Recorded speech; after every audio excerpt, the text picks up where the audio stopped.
আরজিকর হাসপাতালে চিকিৎসকের রহস্য মৃত্যুর ঘটনায় ব্যাপক চাঞ্চল্য।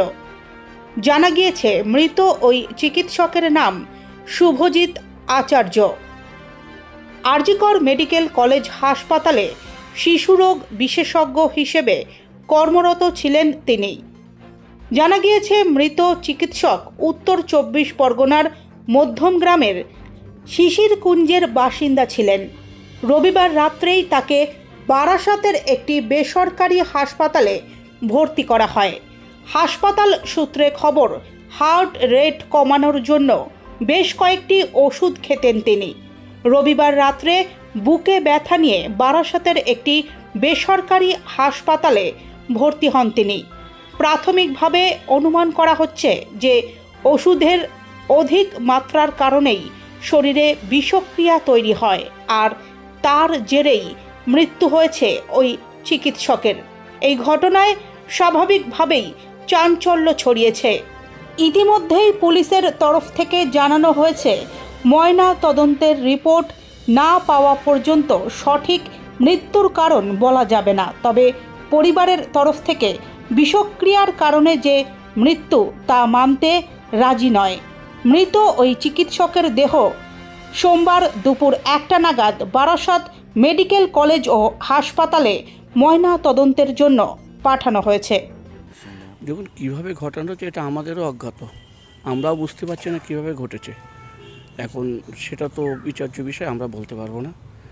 কিন্তু আমাদের কাছ থেকে এই যেটুকু জানি, ওইরকম ছেলে এরকম একটা ঘটনা ঘটবে এটা আমরা বিশ্বাস করতে পারছি না। উনি কোথায় থাকতেন?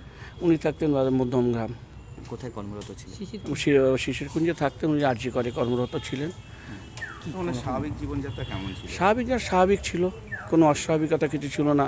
এবং স্বাভাবিক বলতে কি, আরও মানে যাওয়ার পথে বসিরহাটে বা এখানে যেখানে চেম্বার করতো, রাত বিরাত যখন কেউ ফোন করতো বা কোনো কিছু, সব কিছুতে সবসময় সহযোগিতার হাত বাড়িয়ে দিত। কর্মক্ষেত্রে কোনো চাপ? না, কর্মক্ষেত্রে চাপ যে সময় ছিল সে সময়টা ওভারকাম হয়ে গেছে, এখন কোনো কর্মক্ষেত্রে চাপ নাই। আরজিকরের ঘটনার পরে একটু চাপে ছিল, তারপরে কোনো চাপ নেই। উনি শিশু বিশেষজ্ঞ। আপনাদের আরজিকরের ঘটনার সঙ্গে তারপর থেকে আপনাদের সঙ্গে কোনো কিছু আলোচনা করতো, যেরকম কাজের জায়গায়? না, কাজের জায়গায় ডিউটি মানে ওরা যেহেতু মানে সিনিয়র, তো জুনিয়ররা তো ডিউটি করতো না, যে ওরা সিনিয়র ছিল, ডিউটির চাপটা ছিল, অন্য চাপ কিছু না। আপনার সাথে কালকে কথা হয়েছিল? হ্যাঁ, আমার সাথে গতকালও কথা হয়েছে। কখন কথা হয়েছিল? ওই 5টা থেকে 5:30টার মধ্যে। কি তখন কোনো কিছু অস্বাভাবিক? না, আমাকে ফোন করলে, বাবা কেমন আছে, কি আমার একটা সমস্যা, ওষুধটা বলে দিল, এই ব্যাপার, তুমি তাহলে ওষুধটা বন্ধ করে ওষুধটা খাও। বাড়িতে কে কে থাকতো ওনার সাথে? আমার বাড়িতে উনি ও আমার শুধু বৌমা আর ওই যে আমার ছেলে। পারিবারিক কোনো সমস্যা ছিল? না, পারিবারিক কোনো সমস্যা ছিল না। শোনা যাচ্ছে কারণে মৃত্যু, সেটা আপনারা বুঝতে? না, কিছুই বুঝতে, আমরা তো মানে কেউ বুঝতে পারছে না। আমরা মানে আশ্চর্য হয়ে যাচ্ছি, এরকম একটা ঘটনা ঘটালো কী করে, মানে কীভাবে হয়েছে সেটা? হ্যাঁ, কেনা কিছুই বুঝতে পারছি না আমরা, মানে অজ্ঞাত, মানে কেন যে করলো আমরা কিছুই বুঝতে পারছি না। কি মনে হচ্ছে, কি এর পেছনে অন্য কোনো রহস্য আছে? না, আমাদের কোনো ধারণা নেই, আমাদের কোনো মনে হচ্ছে না যে রহস্য আছে, কিছু সামনে। মনে হয় কি উনি এই সময় এই কাজ করতে কোনো মানসিক দিক দিয়ে কোনো চাপক যা কিছু তো একটা নিশ্চয় ছিল, নাহলে মানুষ সুইসাইড করে, নিশ্চয়ই তো কিছু একটা ছিল, সেটা তো ভগবান জানে, এখন আর কেউ জানে না।